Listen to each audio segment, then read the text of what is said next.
Comparing fractions with like denominators or like numerators.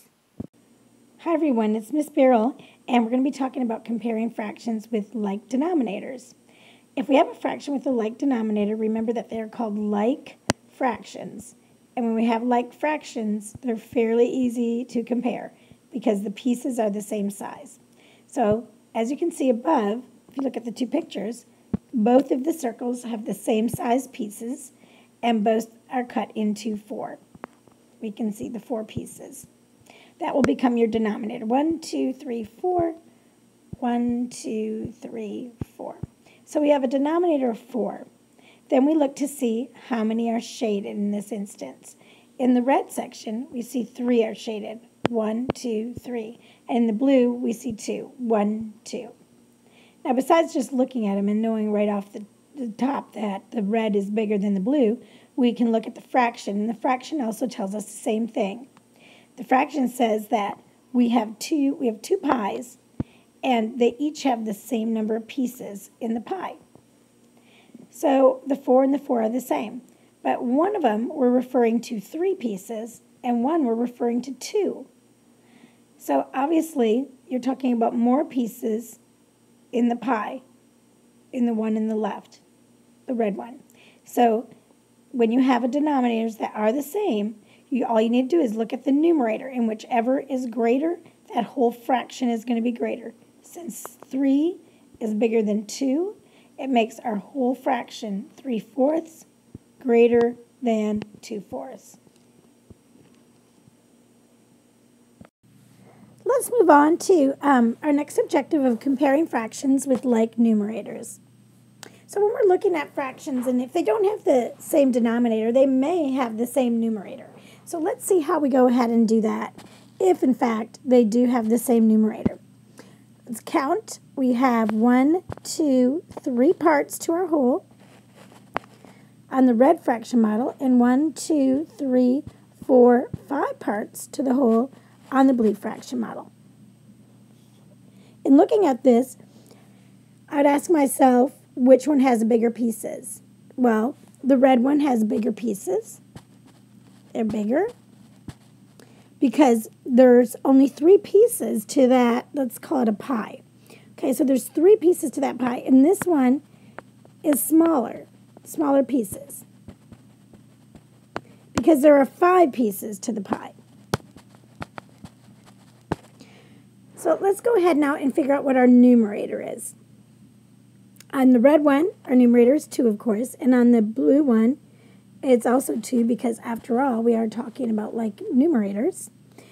Now, if I get 2 pieces from the red pie, am I going to have more or less than 2 pieces from the blue pie? I'm going to have more because the pieces are bigger. If I have a pie cut into only 3 pieces and I get 2 pieces of it, I am definitely going to have more pie than if I cut my pie into 5 pieces and only take 2 pieces. So when we have like numerators, what we have to do is we look at the denominator, this number here. And the rule is the smaller the denominator, the larger the fraction. So only when you have like numerators though, smaller the denominator,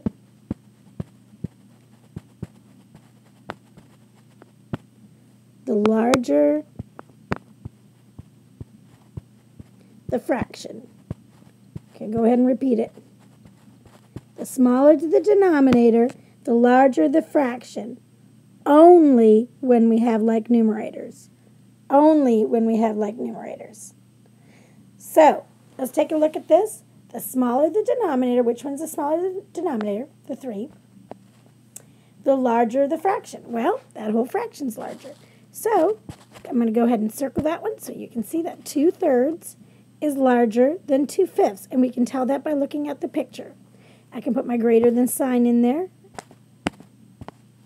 2/3 is larger than 2/5. So remember, anytime your fractions have the same numerator and you're comparing them, look down below at the denominator. And the smaller the denominator, the larger the fraction, because the pieces are bigger. And that's it. Now let's go ahead and practice what we've learned. We learned that when we have the same denominator, we need to look at the numerators, and when we have the same numerators, we need to look at the denominators. Our first fraction model on the left has the same denominators on each one. They both have 5. And we are going to compare them, and our rule states that the fraction with the larger numerator should be the bigger fraction. So it should be 4/5 that is bigger than 3/5. But let's go ahead and draw out our fraction model. I've got a rectangle here. I'm going to split it in half, and the top half will represent 4/5, and the bottom half will represent 3/5. I like to do it this way because it's easier for me to tell which one's bigger if the fraction models are stacked right on top of each other. I need a total of 5 parts. Since I need 5 parts in each one, that means I have to draw 4 lines because that'll give me 5 parts. So I'm going to carefully draw 1, 2, 3, 4. Okay, and that gives me 5 parts. 1, 2, 3, 4, 5. 1, 2, 3, 4, 5. All right, now what I need to do is I need to shade in. I need to shade in 4/5 on the top model. This whole top half here is going to represent the first fraction. So 1, 2, 3, 4. And then on the bottom one, I have to shade in 3/5. 1, 2, 3. It's a little hard to see, but you can tell that the one that is shaded in most is 4/5. So our rule worked out. 4/5 is greater than 3/5. Now let's take a look at the other fraction model here with the one with the numerators are the same. I'm again going to slice this rectangle in half, and we're going to draw our number of parts. First of all, though, let's review the rule. We have numerators are the same, which means we need to look at the denominators. And the rule states that if the smaller denominator is going to be the larger fraction. So when the numerators are the same, the fraction with the smaller denominator is going to be the larger value fraction. Let's check it out and see if that works. It should be this one then, because 4 is smaller than 8. So I'm going to go ahead and I'm going to draw my 3/4 is going to be up at top, and my 3/8 is going to be at the bottom. I need to make 4 sections, so I will need 3 lines. And I'm going to just go all the way through, and then I'm going to cut the bottom one in half. That's hard. All right, there we go. Okay, almost. Now I have 4 sections for the top fraction, but the bottom one, I need 8 parts in the whole. So I'm just going to go like this and turn it into 8 parts. Now I need to shade in my fraction. For the top, I'm going to shade in 3 of the 4 parts.